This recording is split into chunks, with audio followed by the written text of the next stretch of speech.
Como parte del ciclo de conferencias Cultura del Sistema de Universidades Estatales de Oaxaca, el día de hoy nos acompaña la doctora Verónica Aguilar Esteva. Ella es profesora e investigadora de tiempo completo en la Universidad del Istmo, Campus Tehuantepec, en el Sistema de Universidades Estatales de Oaxaca. Es maestra en Ciencias en Administración y doctora en Socioformación y Sociedad del Conocimiento.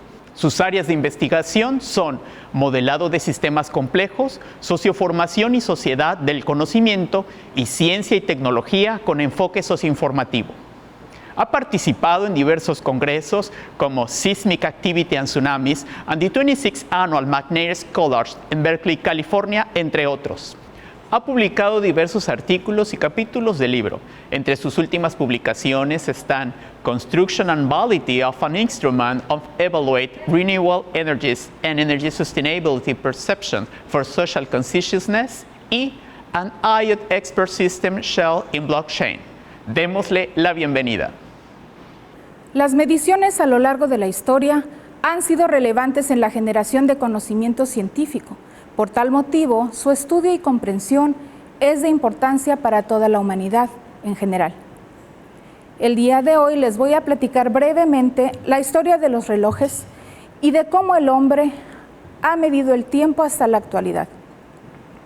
La observación de las estrellas y de todos sus elementos han sido la base de la medición del tiempo. A lo largo de la historia, el hombre ha buscado encarecidamente lograr una mayor precisión, utilizando diferentes métodos. Cada vez la tecnología se ha ido integrando para poder cumplir dicho fin, logrando la manufactura y diseño de dispositivos para medir el tiempo, cuya precisión es tal que es posible detectar el movimiento de los continentes y medir la irregularidad de la rotación terrestre, siendo esta tan solo unas milésimas de segundo durante un siglo. La historia de medición del tiempo nos muestra la gran diversidad de técnicas y materiales utilizados para ello. Y a lo largo de esta historia, los primeros relojes fabricados en la antigüedad ya permitían medir el tiempo con una precisión tal que su desviación se reducía a algunos minutos al día, hasta los relojes actuales que entregan a los usuarios una exactitud de hasta milésimas y millonésimas fracciones de segundo. A lo largo de los siglos, la medición del tiempo ha estado relacionada con el avance de la ciencia. Estos dispositivos han ido evolucionando utilizando como base elementos de la naturaleza como el sol, la arena, el fuego y el agua. Los egipcios lograron desarrollar un calendario solar que ha sido la base de los calendarios actuales. Gracias a su dedicación e interés por la observación del cielo, lograron también el trazo de un mapa estelar. Su interés en la astronomía fue tan destacado que puede verse plasmado también en la alineación de sus templos, los cuales fueron alineados en busca de la Mat, símbolo de justicia, la armonía cósmica y de la verdad. Específicamente, las pirámides erigidas por los faraones Kefren, Keops y Micerino en la meseta de Gizeh, aproximadamente en el año 2552 a.C., fueron orientadas hacia los puntos cardinales, como muestra del gran interés que tenían por mantener una estrecha relación del cielo con la tierra. Años más adelante, durante la época de Tutmosis III, un reloj solar de diminutas dimensiones, conocido como Secat, fue diseñado para medir el tiempo a partir de la longitud de las sombras generadas mediante la luz del sol. Su diseño se basaba en la integración de dos prismas pétreos, cuya medida era aproximadamente de 30 centímetros de longitud y cuya posición era perpendicular la una de la otra. Una de estas tenía marcadas las horas del día y la otra servía para formar la sombra y señalar el tiempo.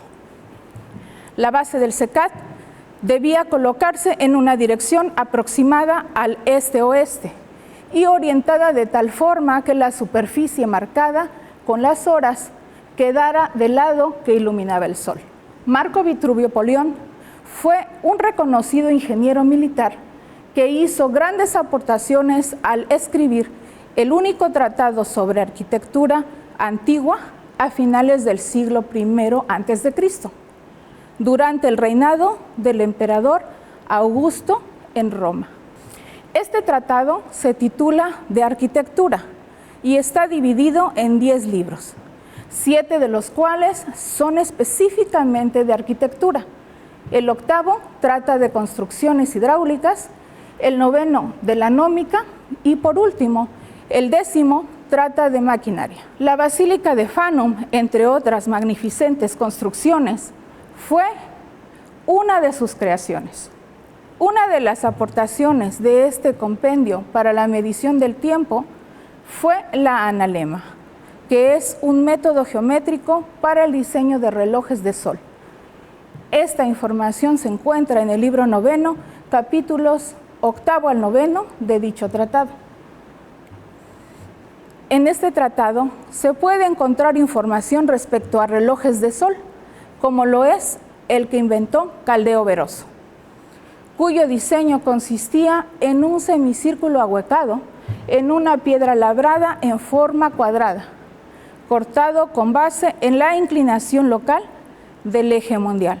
Por otra parte, existe una discusión respecto a la autoría de un reloj en forma de telaraña. Se dice que fue el astrónomo Eudoxio de Gnido quien lo diseñó y construyó, pero también se le atribuye su diseño a Apolonio de Pérgamo. Este reloj de sol consta de una pieza que genera una larga e intensa sombra y de un cuadrante en el que se marcan las divisiones que corresponden a las horas y a las fracciones de la hora. A partir del reloj de sol, la medición del tiempo podía darse mediante 2 métodos, ya sea por la longitud de la sombra que se generaba o por la dirección de la misma. Esto debido a que durante el día, la sombra generada por la obstrucción de la luz mediante la posición de algún objeto diseñado para tal fin varía en el transcurso del día. Por otra parte, la longitud de dicha sombra se alarga o se acorta al mismo tiempo que se desplaza. En la mañana, las sombras tienen una longitud mayor al dirigirse hacia el oeste, disminuyendo poco a poco su tamaño. Alrededor del mediodía se dirige hacia el hemisferio norte. Por la tarde, al dirigirse al este, la sombra vuelve a alargarse. La medición del tiempo, basado en la dirección de la sombra, es más precisa que la medición con base en la longitud. Para medir el tiempo mediante este método, se utilizaron varas que se introducían verticalmente en la tierra. A estas varas se les ha denominado gnomon. El gnomon es quizá el primer instrumento astronómico que basó su función en la proyección de la sombra de un objeto, contribuyendo a la ciencia desde tiempos antiguos. Fue utilizado por hindúes, babilonios, egipcios, chinos, entre otros. Existe consenso en afirmar que las pirámides de Gizeh en Egipto, al estar alineadas en dirección norte-sur, este-oeste, podían haberse utilizado como gnomones en la antigüedad. Los obeliscos de la Plaza de la Concordia en París, así como el obelisco de la Plaza de San Pedro en Roma y el obelisco del Hipódromo de Constantinopla, son muestra de gnomones de la antigüedad. Para los inventores del mundo antiguo, era muy importante mejorar la calidad y la precisión de los relojes de sol, buscando que fueran adecuados para cualquier día y mes, por lo que estos se elaboraban mediante líneas que representaban una división del tiempo en torno a un mes determinado. La dificultad para diseñar y construir relojes de sol implicaba cada vez más la creación de cuadrantes más complejos que dificultaban su diseño y fabricación. Ejemplo de este tipo de relojes fue el del astrónomo griego Aristarco de Samos. A este reloj se le denominó verbigracia.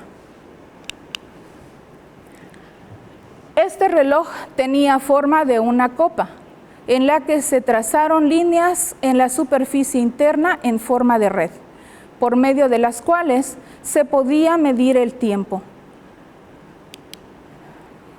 Otro reloj de sol conocido que fue conservado hasta nuestros días fue el confeccionado por Andrónico de Quirrus, el cual fue diseñado para dar lectura del tiempo en diversos meses del año, mediante una red de divisiones. En la imagen que se muestra, se observa un reloj de sol ecuatorial. En este tipo de relojes, la base del reloj, la cual tiene el cuadrante, se posiciona con una inclinación hacia el horizonte, con un ángulo de 90 phi, donde phi es la latitud geográfica del lugar que se trate. Este reloj está confeccionado con una barra que atraviesa el centro de la base, sobresaliendo de ambos lados. De esta forma, durante una parte del año, la luz del sol ilumina la superficie de arriba y en otros la superficie de abajo. Esto último es una desventaja para la lectura del tiempo, pues dificulta la observación. Sin embargo, su mayor ventaja es que con este método se logra proveer la hora mediante su cuadrante durante todos los días del año. El reloj de sol horizontal se conforma de una tabla colocada en posición horizontal y un indicador en forma de triángulo que es colocado en posición perpendicular a la tabla. La tabla tiene marcado un cuadrante cuyos ángulos son desiguales para cada hora, debido a la velocidad variante del desplazamiento que presenta la sombra a lo largo del día. Por otra parte, el triángulo posee un ángulo agudo que corresponde a la latitud geográfica de la región en la que se encuentra el reloj de sol, siendo esta inclinación paralela al eje terrestre. Además, la base de este triángulo posa sobre la línea del cuadrante central con una orientación en dirección norte-sur. El cuadrante de este tipo de reloj, al igual que los de tipo ecuatorial, es válido durante todo el año. El reto para los constructores de los relojes de sol alrededor del siglo XVI y XVII se enfocaba en la exactitud de estos, pero también en hacerlos grandes y llamativos, pues no únicamente servían para dar la hora. Estos eran piezas valiosas que servían también de ornamenta. Un ejemplo magistral de este tipo de relojes es el que fue instalado en la Torre de los Vientos en Atenas. Otro reloj original de esa época fue el que diseñó y confeccionó el maestro Rousseau. Este estaba conformado de un espejo cóncavo cuya posición precisa recibía y reflejaba los rayos solares de tal forma que accionaba el disparo de un cañón en un horario previamente especificado. A pesar del gran avance que se logró respecto a la exactitud de estos relojes, estos no eran eficientes en todo momento, puesto que dependían en su totalidad de que el día fuese soleado. Por la tarde o noche, cuando el sol se ocultaba, además de aquellos días lluviosos, estos relojes dejaban de funcionar. Por otra parte, debido a su tamaño, no podían ser manipulados o transportados a los lugares donde eran requeridos.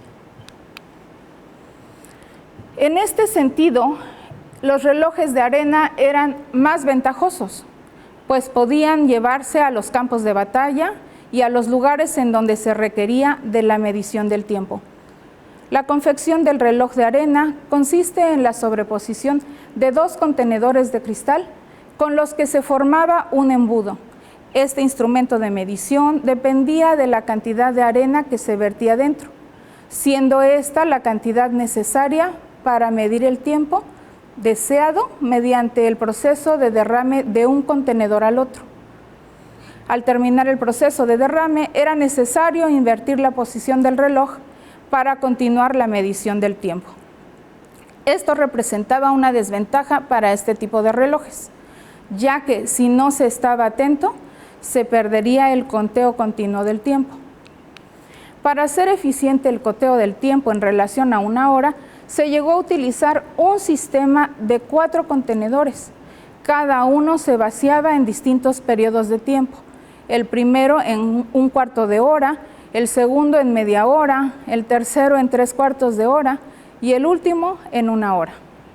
Al finalizar el vaciado del sistema completo, una persona invertía la posición de los relojes para iniciar el conteo de una nueva hora. La precisión de este tipo de relojes dependía de la calidad de la arena, es decir, de su finura y homogeneidad, ya que de estas características estribaba la regularidad con la que ésta se derramaba. Para lograr obtener arena con las características idóneas, los relojeros del siglo XIII utilizaban un proceso que repetían 9 veces.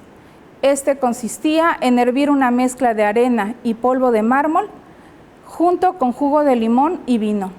Después lo espumaban y por último lo secaban.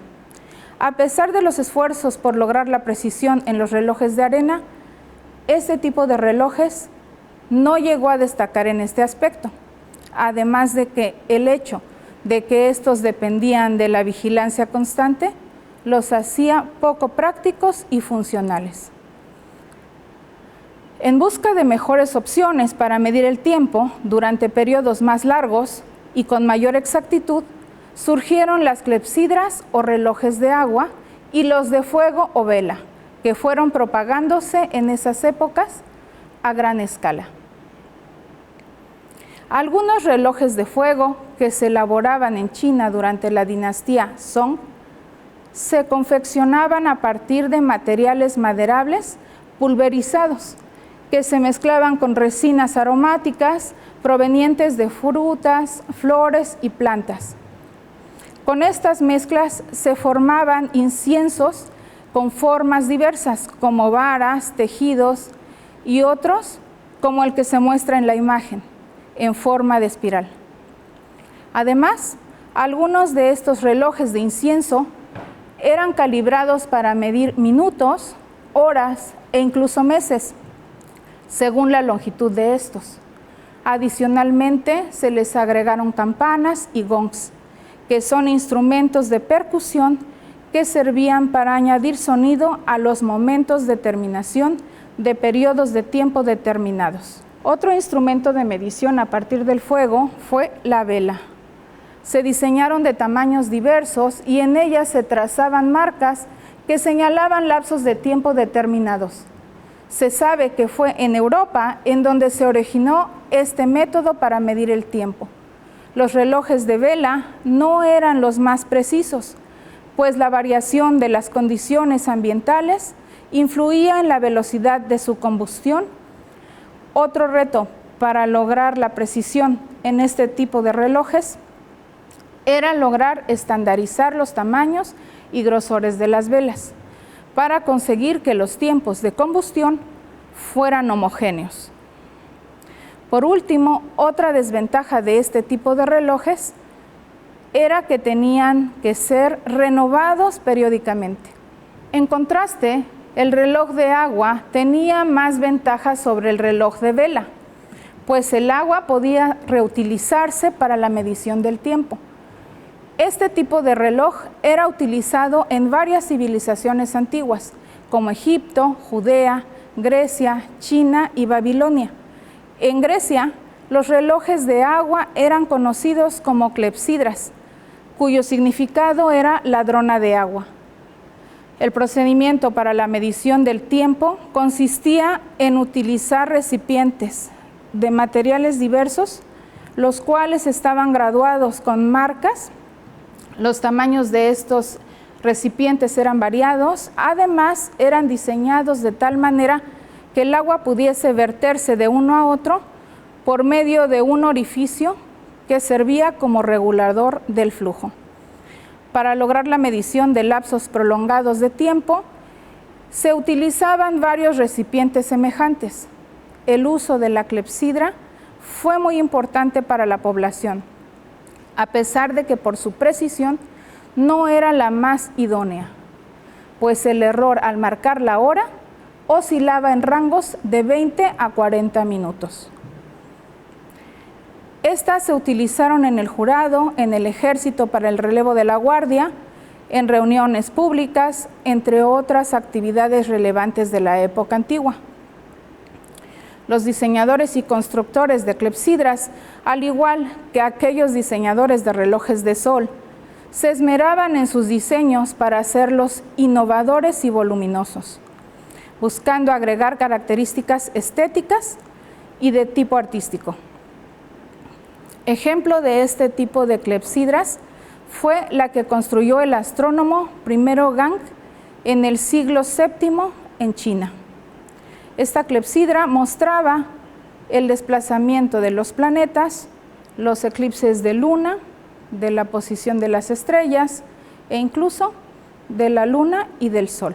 Debido a la imprecisión que tenían los relojes de agua y con el fin de conseguir mejores resultados al medir el tiempo, para poder regular las actividades en espacios en los que la luz solar y los ciclos naturales del tiempo no regían la rutina diaria, surgen nuevas propuestas de relojes basados en sistemas mecánicos entre los siglos XIII y XIV.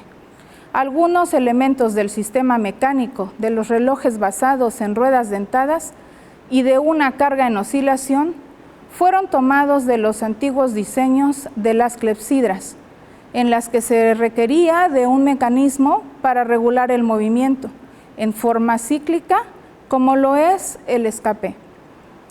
Los relojes mecánicos en un principio fueron ajustados a partir de relojes de sol o meridianos. Los tres principales elementos del sistema mecánico de un reloj son el motor, el rodaje y un órgano regulador. Los primeros relojes mecánicos fueron piezas monumentales que se utilizaban en lugares públicos como iglesias, catedrales y plazas. Una obra monumental que alberga uno de los ejemplos de reloj mecánicos de la época antigua es la Torre Spasskaya, que junto con el reloj de Kremlin en Moscú forman un equipo estético que representa un espacio emblemático en esa ciudad. Este reloj fue confeccionado en el año de 1404 por el fraile Lázaro. Su última renovación radical fue realizada en el año de 1709. Los relojes mecánicos se popularizan durante el siglo XV. Al paso del tiempo, los diseñadores de relojes buscan disminuir su tamaño, a la vez que integran nuevos avances tecnológicos, como lo es el resorte de reloj, que es un elemento que mejora la calidad de su funcionamiento. Por otra parte, se integra a los relojes modernos de esa época la manecilla de minutos, aproximadamente en el año de 1550, y posteriormente la manecilla de segundos aproximadamente en 1760. La necesidad de las ciencias como la astronomía, la física, la química, entre otras, para lograr la precisión en el conteo del tiempo, ha sido siempre prioritaria. Con esto en mente, en el año de 1656, Christian Huygens diseña el reloj de péndulo, basando su funcionamiento en los estudios y conclusiones sobre las oscilaciones del péndulo que llevara a cabo Galileo Galilei a raíz de su curiosidad al observar analíticamente las oscilaciones de una lámpara colgante en la Catedral de Pisa. A partir de la introducción del péndulo, el funcionamiento del reloj se volvió un elemento fundamental para la elaboración de los relojes en estas épocas. Durante aproximadamente 270 años, entre los siglos XVIII y XIX, fueron instrumentos importantes para actividades de la vida cotidiana, en áreas laborales, de entretenimiento, tanto públicas como privadas. Fue hasta aproximadamente en 1930 que nuevos instrumentos de medición, como los relojes eléctricos sincrónicos, cuyo costo era menor, iniciaron la decadencia de los relojes de péndulo. De este tema pasamos al tema de los relojes personales. Existen registros que indican que en el año de 1775 el primer reloj de uso personal fue diseñado para una mujer conocida como Madame de Pompadour. Este fue fabricado en París por Pierre-Agustin Caron de Beaumarchais, quien fue el relojero personal de Luis XV. A este reloj se le daba cuerda con una pequeña rueda montada en el centro de la esfera. En 1875 comenzaron a distribuirse en España los primeros relojes remontoire, o relojes a los que se daba cuerda por la corona, y no como los relojes de bolsillo anteriores, a los que se les daba mediante llave. En estas épocas se buscaba la posibilidad de diseñar propuestas de reloj que fueran de pulsera, con características de portabilidad y de exactitud, lo que fue posible hasta el invento del pelo, invención que se atribuye a Robert Hooke, quien fue un distinguido científico inglés, quien también había construido un reloj con muelle regulador a mediados del siglo XVII. Poco después, hacia 1670, Christian Huygens anunció un modelo de reloj con muelle espiral, el pelo, que era una propuesta que Robert Hooke ya había hecho anteriormente.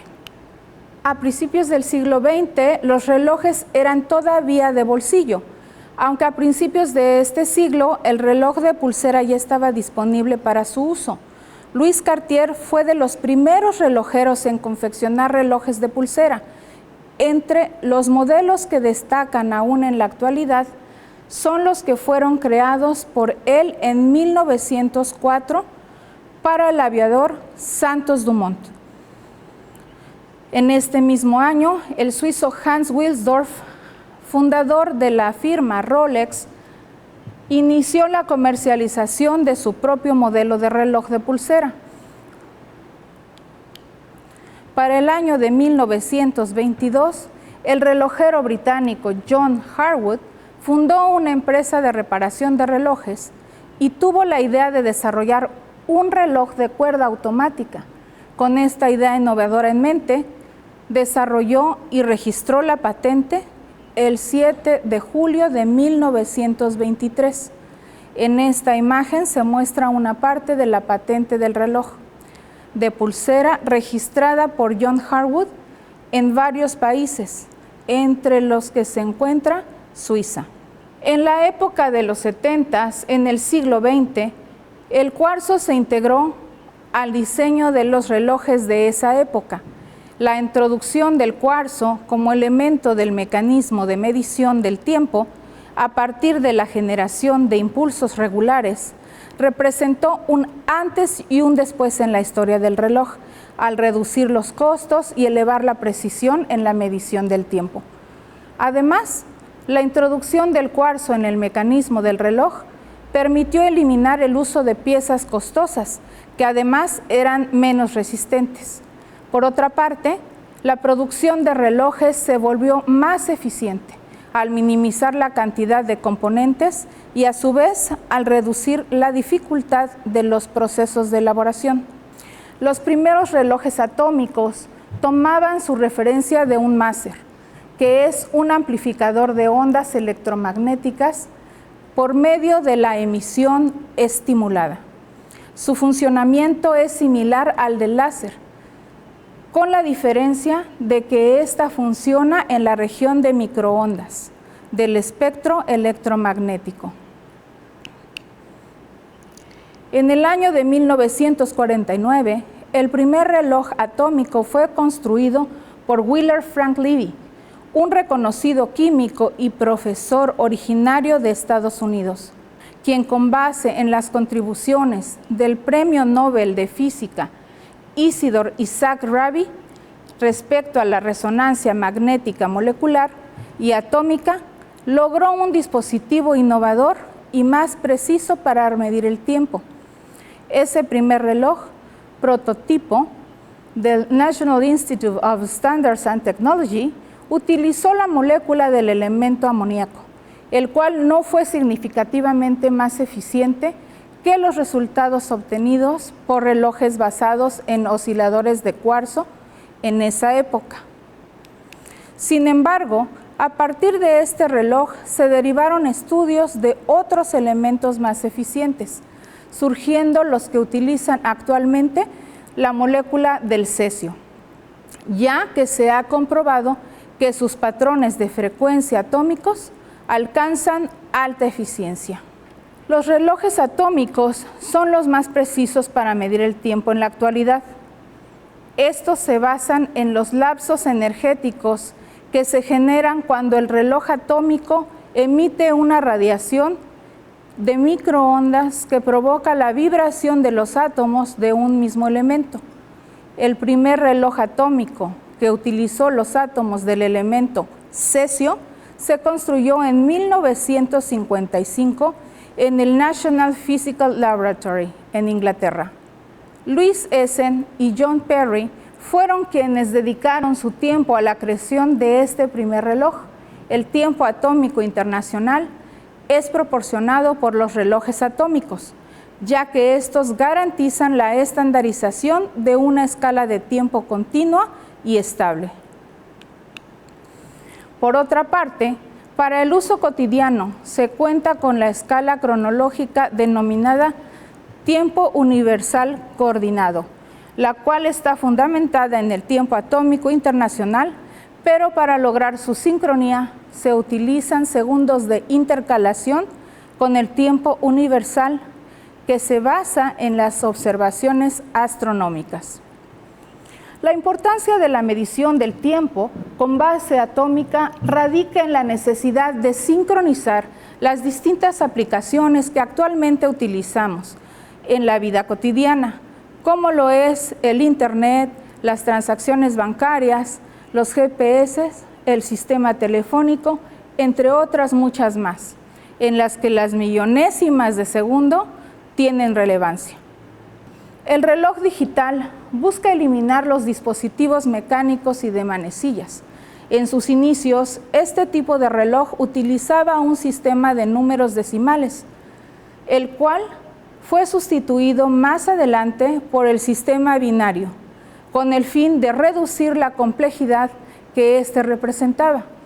En aritmética binaria, una cantidad puede existir o no existir, por lo que estas designaciones son relativamente menos complejas, al usar circuitos de transistores en los que el voltaje existe o no en la salida.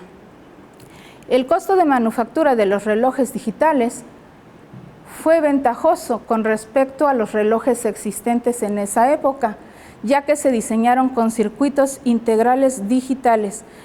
Este tipo de circuitos tenía la gran ventaja de poder contener 18,000 transistores en un espacio relativamente pequeño, además de soportar ambientes en donde la temperatura varía de manera excesiva. Otra ventaja de este tipo de reloj es que para su funcionamiento óptimo consume una mínima cantidad de energía.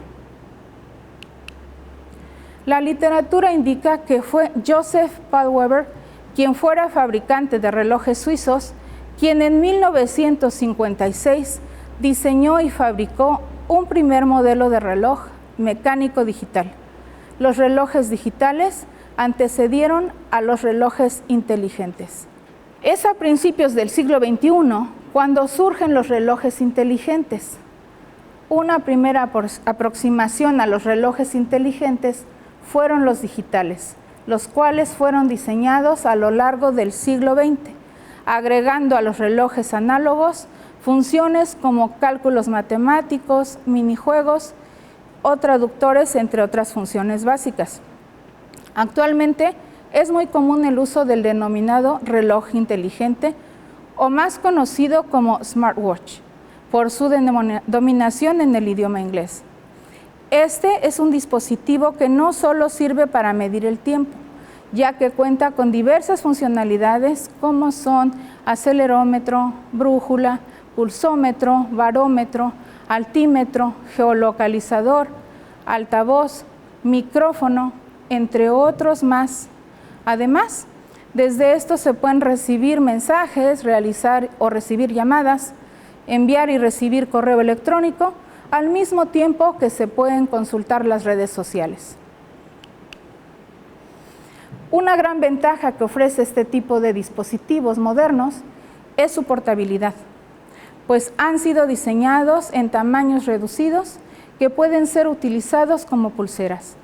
La historia de la medición del tiempo es muy extensa, puesto que la necesidad de tener un registro del pasado y de establecer estándares para procesos y actividades en todos los ámbitos de la vida ha sido fundamental para el ser humano.